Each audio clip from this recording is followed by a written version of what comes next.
Hello everybody, good afternoon to all of you. तो बेटा कल हम लोगों ने चैप्टर 11 को स्टार्ट किया और चैप्टर 11 को स्टार्ट करने के बाद हम लोगों ने अलजेब्रा पर डिस्कस किया। चैप्टर 11 आपका अलजेब्रा है, तो अलजेब्रा पर डिस्कस किया। तो चूँकि आपका क्लास 6 है तो क्लास 6 में अलजेब्रा पहली बार आ रहा है।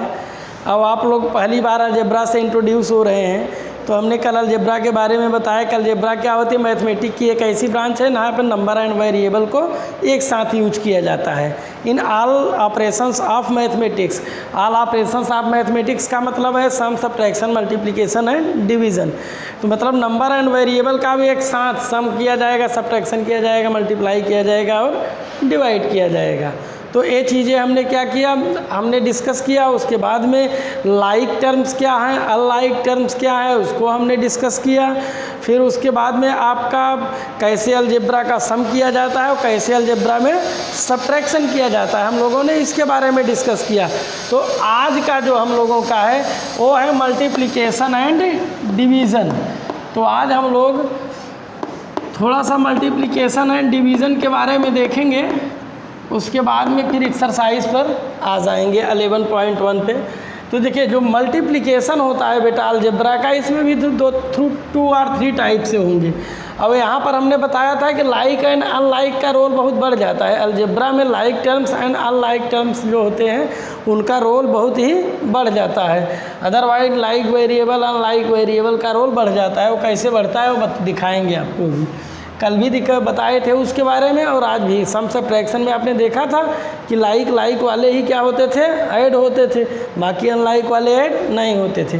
तो ऐसे ही कुछ यहाँ मल्टीप्लिकेशन में भी थोड़ा बहुत देखने को मिलेगा। देखिए क्या है, तो 3 टाइप से पहले हम लोग इसको देखेंगे बेटा।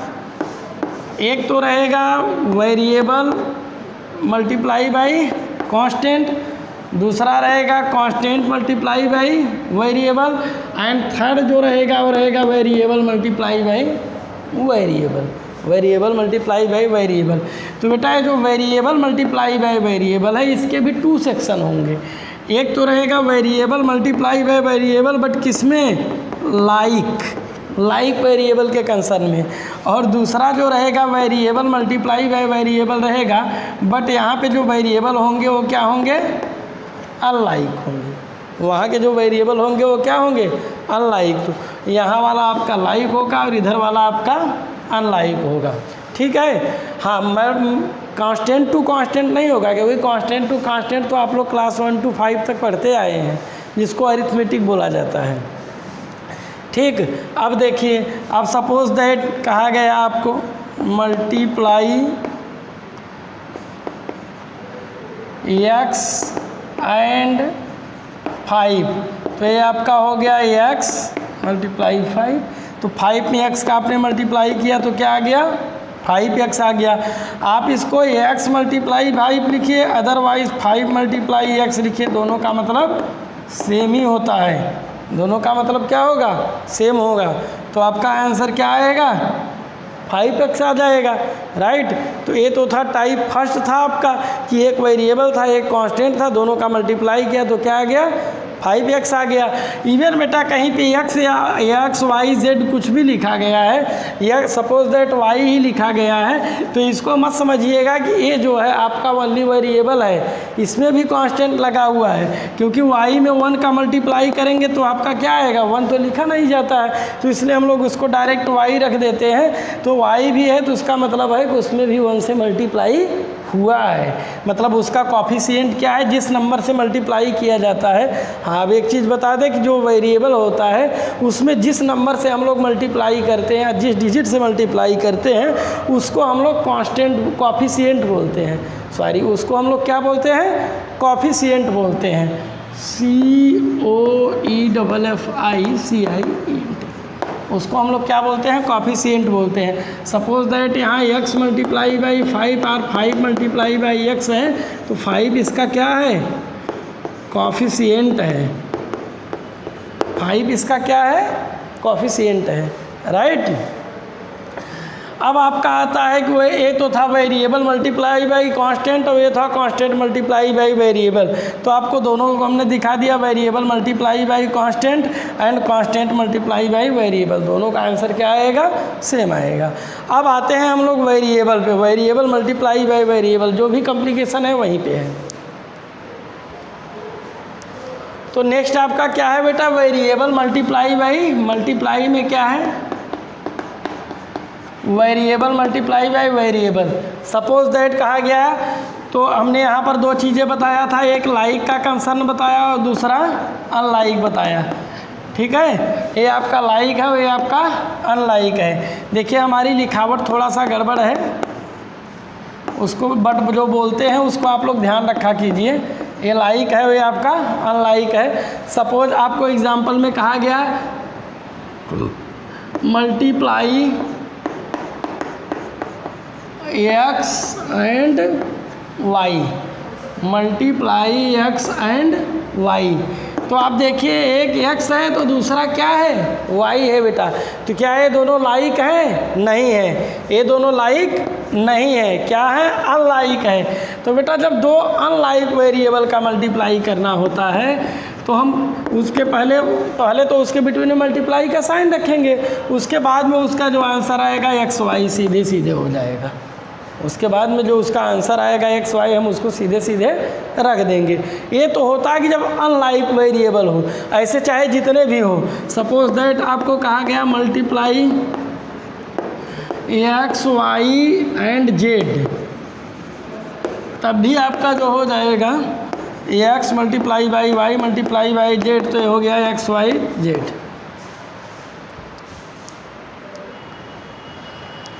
तो बेटा जो नेक्स्ट मल्टीप्लाई में है, अब हमारा आ गया लाइक टर्म्स। देखिए हमने यहाँ पे लिखा है मल्टीप्लाई एक्स एंड 2x। ये देखिए दो के दोनों क्या है? लाइक टर्म्स है।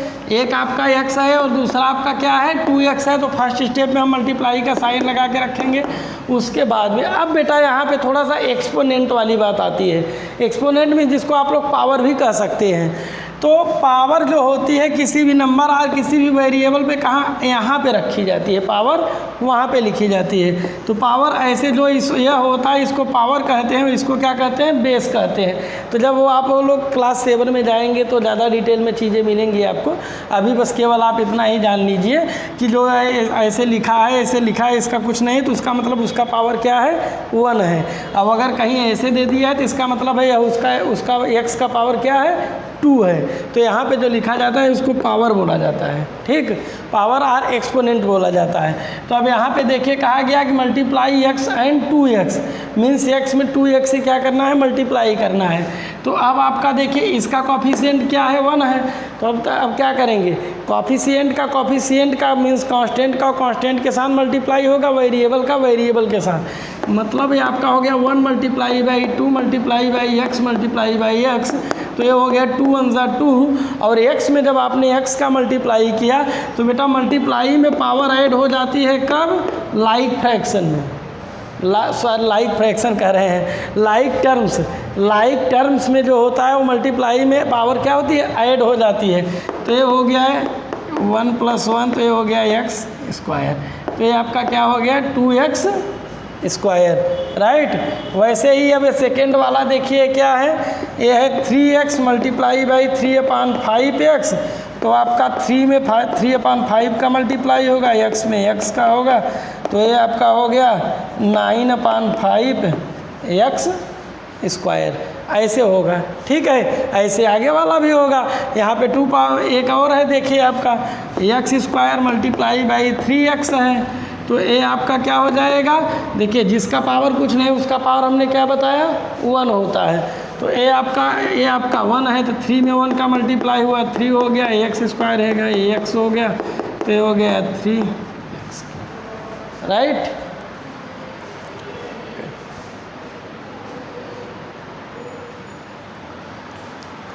तो बेटा हम लोग एक्सरसाइज 11.1 स्टार्ट करते हैं अकॉर्डिंग टू NCERT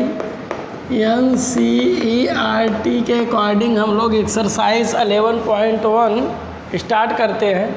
तो जो आपका क्वेश्चन नंबर 1 है बेटा, उसमें यह कहा गया है कि डिफरेंट टाइप के जो लेटर्स लिखे हुए हैं या वर्ड्स जो भी लिखे बनाए गए हैं, उनको सपोज कीजिए कि मैच स्टिक से बनाया गया है। मैच स्टिक समझते हैं ना, माचिस की तीलियाँ जिससे आग जलाई जाती है।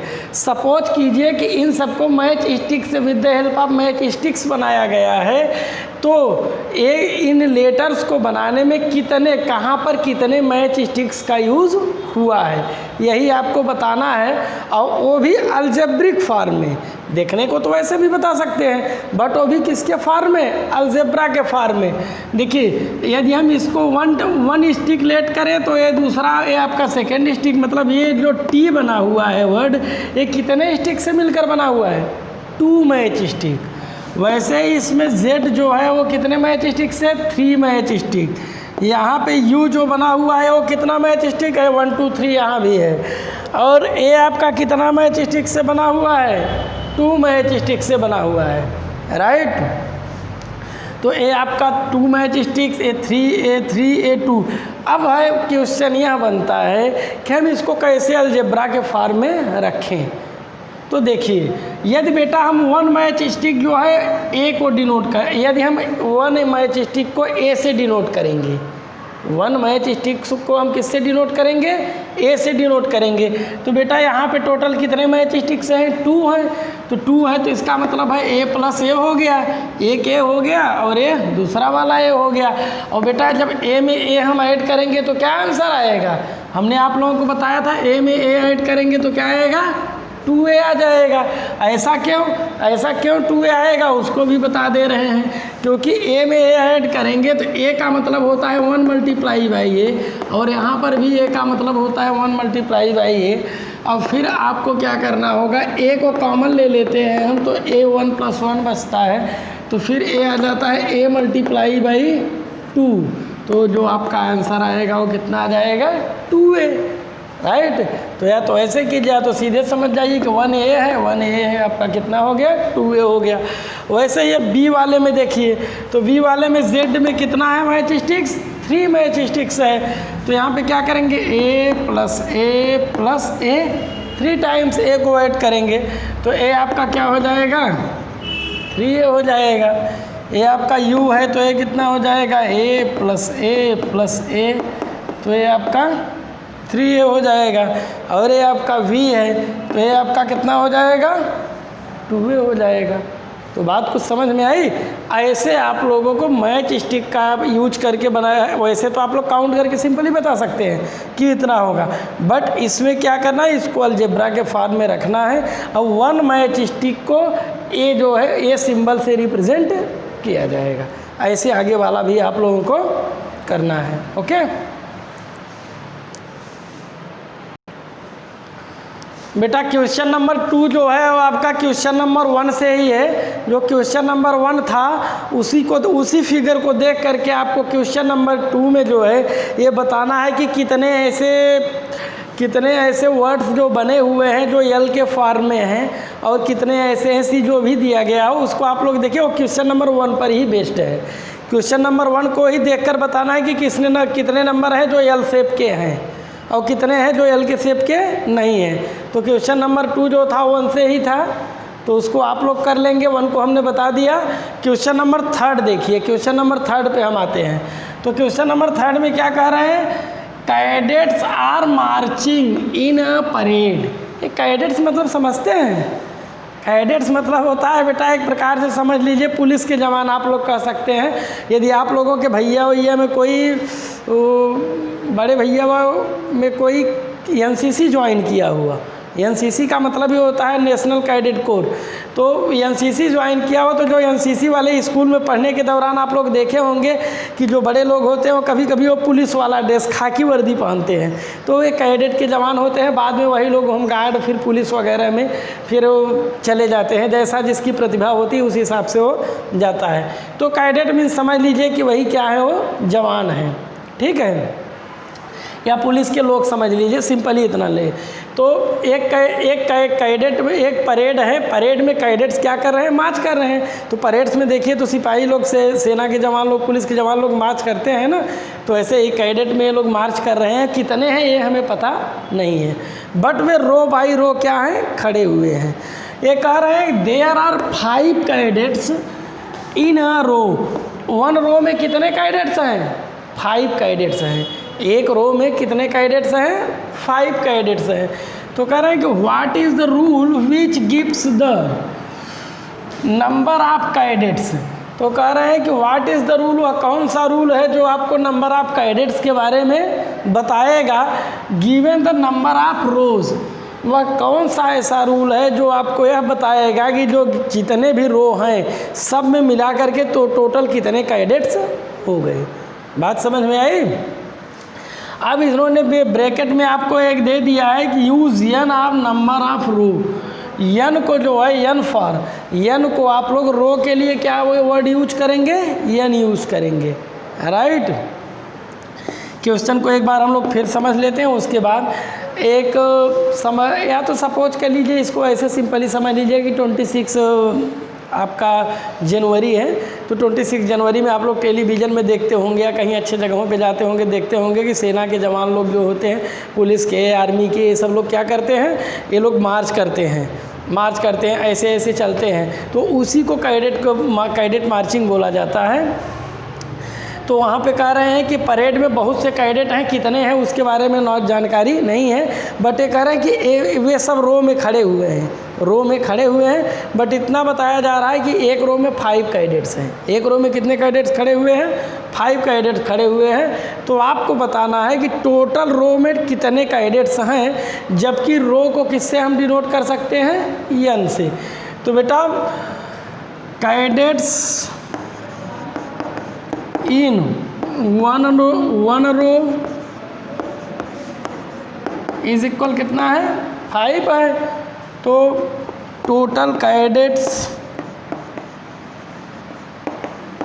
इन एन रो, यदि टोटल आपका रोज हो एन हो तो कितने हो जाएंगे, 5 मल्टीप्लाई बाई एन। 1 रो में 5 है तो एन रो में कितने हो जाएंगे, तो 5 मल्टीप्लाई बाई एन, तो ये क्या हो जाएगा, 5n। यही आपका क्या हो जाएगा, आंसर हो जाएगा, राइट।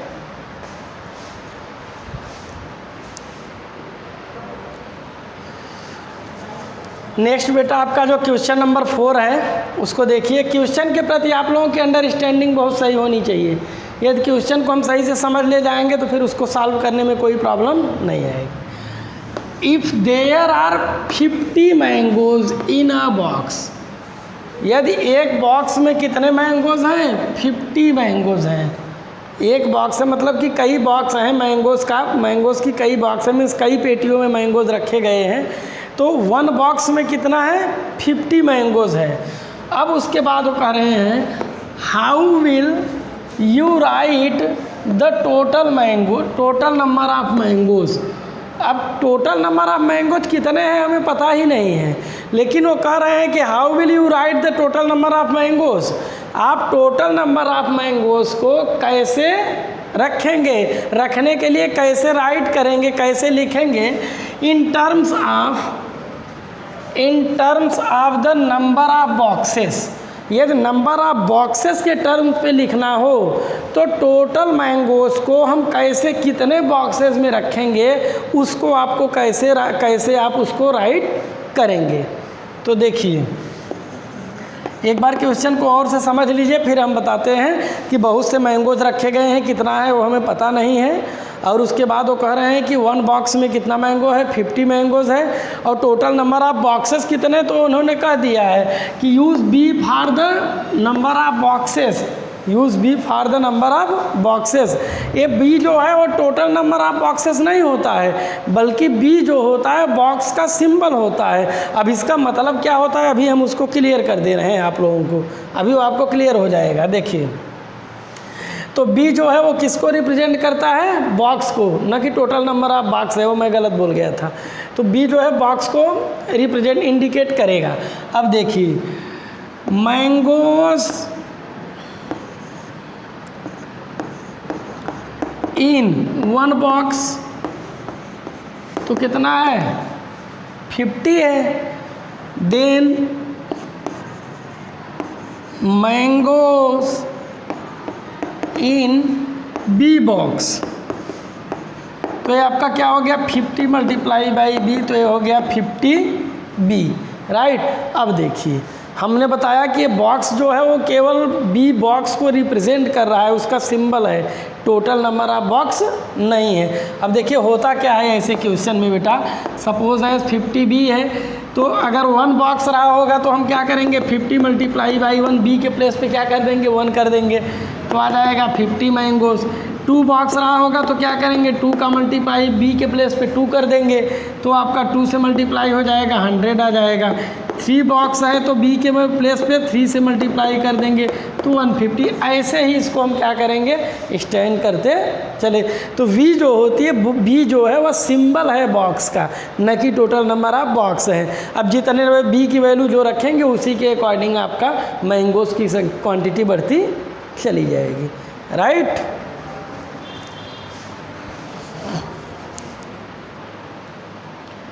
नेक्स्ट बेटा क्वेश्चन नंबर 5 जो है, क्वेश्चन नंबर 5 में कहा जा रहा है द टीचर डिस्ट्रीब्यूट्स 5 पेंसिल्स पर स्टूडेंट, राइट। टीचर जो है डिस्ट्रीब्यूट कर रहा है, बांट रहा है किसको स्टूडेंट्स को, क्या पेंसिल, कितनी पेंसिल 5 पेंसिल पर स्टूडेंट, ध्यान दीजिएगा 5 पेंसिल पर स्टूडेंट मतलब ईच स्टूडेंट को 5 पेंसिल दे रहा है, हर एक स्टूडेंट को टीचर कितना दे रहा है 5 पेंसिल्स दे रहा है। अब उसके बाद में है कैन यू टेल, क्या आप बता सकते हैं, कैन यू टेल क्या आप बता सकते हैं हाउ मैनी पेंसिल्स, कितने पेंसिल्स आर नीडेड, कितने पेंसिल्स की नीड है।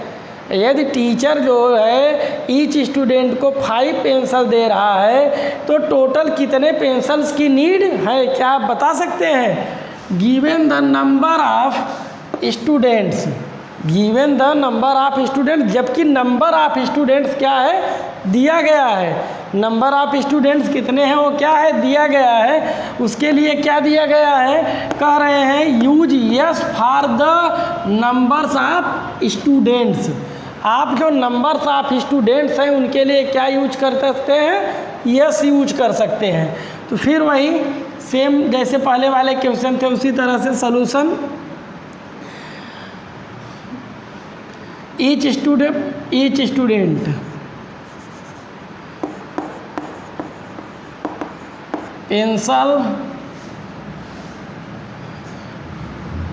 Pencils for each student is equal कितना है 5 है। अब टोटल पेंसिल्स फॉर यस, इस टोटल क्या वर्ड यूज किया गया है, यस वर्ड यूज किया गया है कितना नंबर ऑफ स्टूडेंट्स के लिए, total pencils for yes students तो आपका कितना हो जाएगा, ये आपका हो जाएगा 5 मल्टीप्लाई बाई यस तो ये आपका हो जाएगा 5 यस। बस यही करना है। तो बेटा आज आप लोगों को यही तक एक्सरसाइज 11.1 अकॉर्डिंग टू NCERT के अकॉर्डिंग था, उस पर हमने ये टोटल 5 क्वेश्चन आपको बता दिए हैं। अब हम आप लोगों को HW जो दे रहे हैं वो आज के लिए रहेगा कि ये तो क्वेश्चन आपको करना ही है 1 2 3 4 5 ये तो हमने बता ही दिया है, इसमें का कुछ सेक्शन है कुछ हमने बताया कुछ है, ये आपको करना है। उसके साथ साथ 6 7 8 9 10 ये सब भी क्वेश्चंस आप लोगों को करने हैं, ठीक है। तो 10 तक आप लोग कर लेंगे, उसके बाद कल हम लोग इस एक्सरसाइज को ओवर करके इसके बाद वाली एक्सरसाइज पर मूव करेंगे। Okay, thanks.